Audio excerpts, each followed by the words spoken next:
Live and alert on the north side of the dirt. It is your man D Real coming at you with another Be Real with D Real, where edutainment is what I do.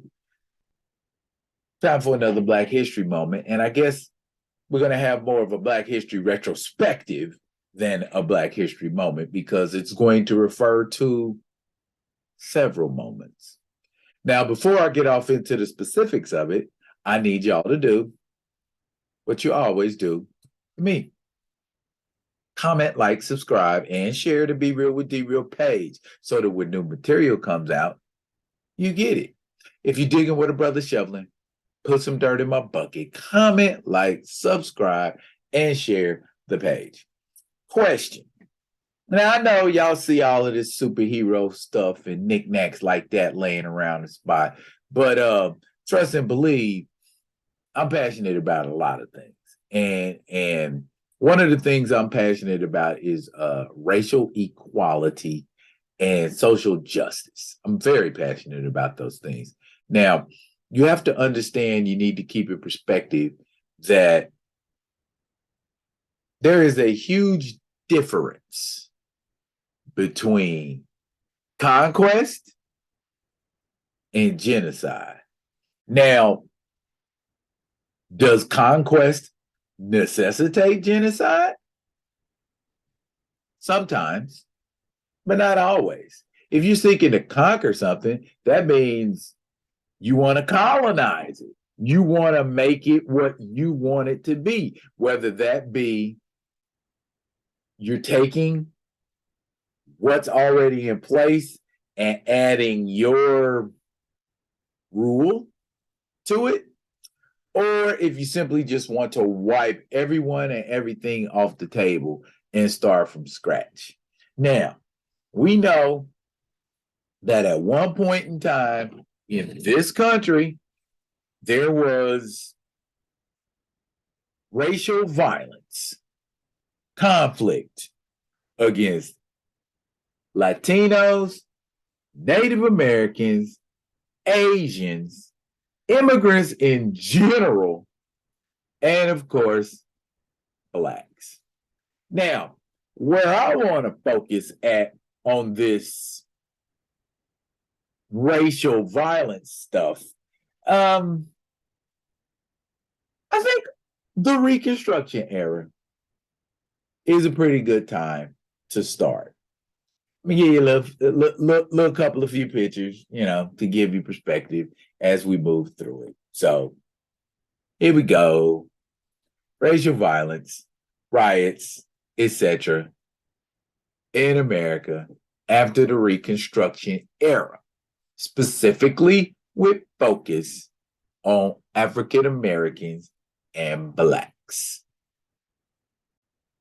Now, most racial conflicts between African Americans and Caucasian Americans took place mainly after the Civil War, during Reconstructions, because mainly Caucasian people's efforts were put towards suppressing Black suffrage or terrorizing Black people, and forcing them to submit to Jim Crow laws, which were completely unlawful, and there was no kind of social justice or anything involved in that. There was often infighting amongst groups in the northeastern United States and the Midwestern United States in the 19th and 20th centuries. Now, here's the thing.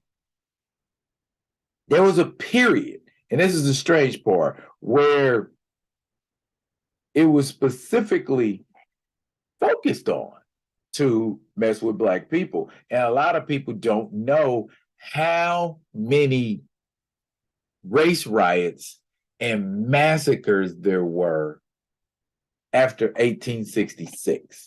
You know what I mean? There was a massacre in New Orleans in 1866. There was a riot in Memphis in 1866. There was a riot in Pulaski, Tennessee in 1868. You know what I'm saying? On and on. Camilla, Georgia, 1868, where my man Theo's from. Race riot there. You know, and all through the late 1880s, there were tons and tons. 1871, it was a New York race riot. 1871, it was a Los Angeles riot, but that was with the Chinese. There have been race riots for literally centuries. Scranton, Pennsylvania coal riot. Okay, that had nothing to do with Black people. But as you get further along and closer to the 20th century, you got in 1877, there was a group of white men who burnt down, you know, Chinese bunkhouses, but it got specific, like closer towards, you know, like the 1880s and 90s, where they started, you know, just focusing on Black people. And as you see in the image right there, that's an image from Tulsa, Oklahoma. And there were race riots going on in Tulsa, Oklahoma. But we'll get to that in a second. But if we go, let's go 1887. You know what I mean? 1887, there was the Thibodeau massacre. November 23rd, 1887. 10,000 sugarcane workers were attacked by white paramilitary forces. We know who the sugarcane workers were. And they killed an estimated 50 African Americans in that. Forest City, Arkansas, 1889. 1891, there were New Orleans lynchings. A lynch mob stormed a local jail and hung people. You know what I'm saying? It was just out of control. There were, I can't tell you, I can't even begin to tell y'all, you know, how many horrible, like Wilmington, North Carolina in 1898, a group of Democrats sought to remove African Americans from the political scene and went about this by launching a campaign of accusing African American men of sexually assaulting white women. About 500 white men attacked and burned a Black journalist's newspaper office. The newspaper editor who suggested that African American men and women had consensual relationships. That's why they burned it down, because he said that white women and Black men were in consensual relationships and Black men weren't assaulting them. 14 African Americans got killed that day. Okay? You see what I'm saying?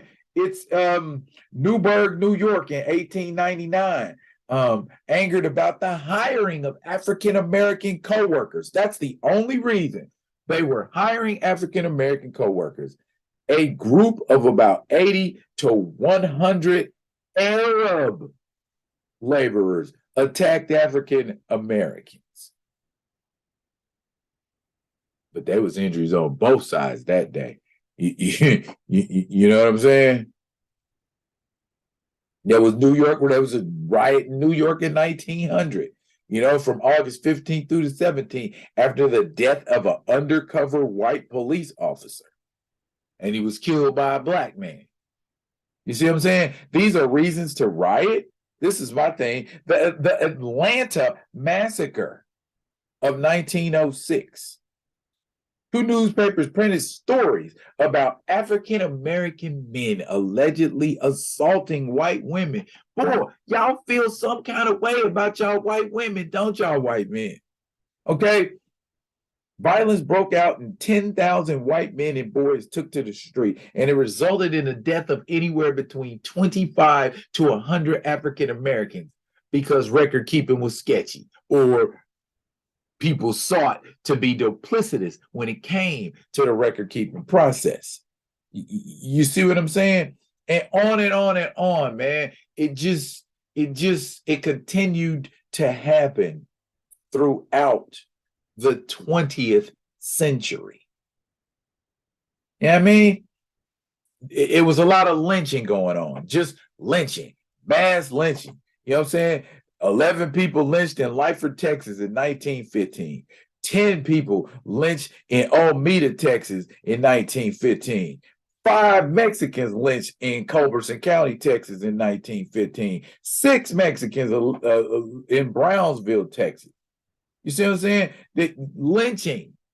Why are we hanging other men by the neck till they're dead if for anything other than a crime they committed? And back then, we didn't look for no proof. If somebody said you did it, you did it. East St. Louis riots, 1917, July 1st, an African American man was rumored to have killed a white man. Violence against African Americans continued for a week, estimating 40 to 200 dead African Americans and over 6,000 African Americans lost their homes. 1917, Chester, Pennsylvania. Took over 4 days for this riot to get done in July. White hostility towards Southern blacks moving to Chester for wartime economy jobs erupted in a 4-day melee, sparked by the stabbing of a white man by a black man. You see what I'm saying? A white man kills a black man in the early 20th century and nothing happens. A black man kills a white man. Oh my goodness. Every black person in the general vicinity is going to pay. You're either going to pay with your life, your property, or both. You know what I mean? And this is all leading up to the Red Summer of 1919. And do you understand what is meant by the Red Summer of 1919? Man, y'all lost y'all mind. Y'all lost y'all whole entire mind. Race riots in Arkansas, Washington, Georgia, Mississippi, Chicago, Baltimore, Omaha, Charleston, Longview, Texas, Knoxville, Tennessee. That's all not in 1 month, not in 1 year, 1 summer. That was that much rioting in 1 summer. You know what I'm saying? And then the most notable of them all, the 1921 Tulsa race massacre. Okay, a young white woman, again,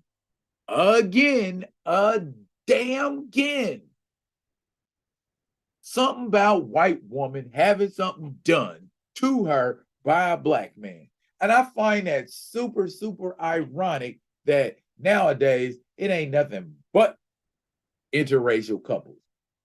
We ain't hanging and lynching nobody no more. Maybe we've learned our lesson, but look what it took in order to learn that lesson.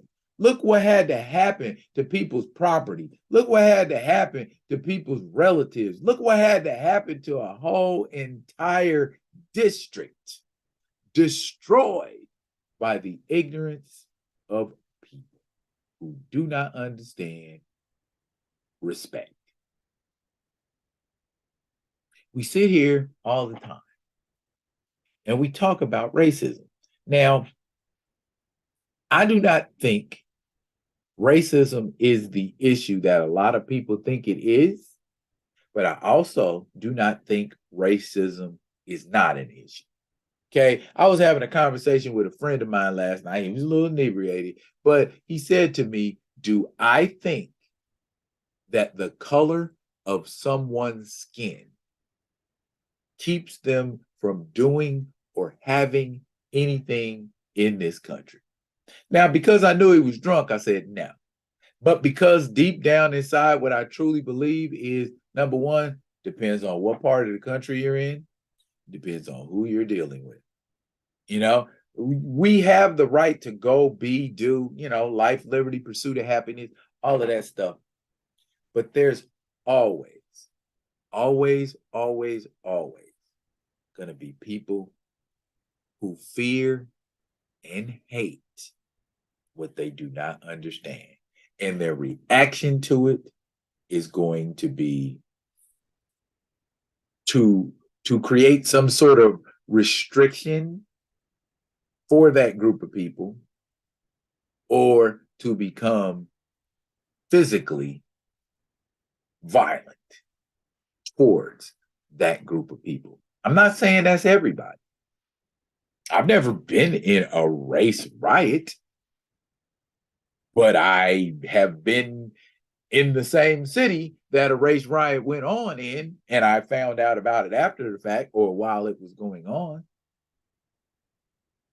But we have these wild reactions to things like the Los Angeles riots or the riot in response to the Rodney King verdict back in the early 90s and say, oh, y'all just lost y'all mind. Y'all are going crazy. Why are you doing this? Why'd you do that to Reginald Denny? Because of the Tulsa, Oklahoma massacre, because of the Longview, Texas massacre, the Omaha massacre, the Rosewood massacre, because of all flat out effing massacres. And now we live in a society where we say, you have the right to hate. We live in a society where we say, you have the right to harbor those type of feelings towards those people. That's your right. We, as Americans, need to understand what Americans are. Americans are made up of many different groups, ethnic groups of people. So to hate on someone because of the color of their skin in this country, you're not saying you hate people from the Middle East. You're not saying you hate people from South America, Mexico. You're not saying you hate the descendants of African slaves. You're saying you hate Americans because all those groups that I named compose Americans. So if you're going to hate Americans, hate them all equally. Don't just hate one group of Americans. And there are people like that hate all Americans except white Americans. Those are called skinheads. Those are called Klansmen. But if there's a group of Black people walking around looking potentially terroristic, like the NFAC, all of a sudden it's a threat because it ain't no fun when the rabbit got the gun. So it shouldn't be anybody resorting to violence because we live in a day and age now where I could get just as violent as you can. I can shoot just as many bullets as you can. But we as African Americans, Black people, we got to understand, regardless of the term African Americans, Ice Cube said it best, man, we behind enemy lines. We don't got no control of this situation if there's a bigger riot than what was experienced in the 19th and the early 20th century. If we have riots like that again, where there are huge numbers of Black people getting killed, what's going to be the response to that? And I tell you right now, this generation today, they ain't for that foolishness. They're going to fight to the last man. So that means it's going to be casualties on both sides. And I'll let you in on a little secret. Fair-skinned people are outnumbered on this planet. So it's not a good look to be hateful of everybody darker skinned than you because that's the majority. And propaganda was they were the minority. It'll come to a head before it comes to peace. And I don't want anybody to be surprised because we've had solutions. We've tried to have leaders come forth and speak on things like this. And what happened to our leaders? They got murdered or censored or exiled. What are we supposed to do when we want to speak up or speak out? Fear for our lives? Shouldn't have to. But this is the society we live in. May not be mass racism, but I guess in our minds, a little bit of racism ain't too bad, long as we keep it in the South. long as we keep it in the Midwest. I have said this quote more than once on more than one video. Injustice anywhere is a threat to justice everywhere. You deal with it or you don't deal with it. You'll have to deal with it eventually. That's it for now. And I will be coming at y'all with another one of them other ones. And until I do, y'all be good. Be good to each other.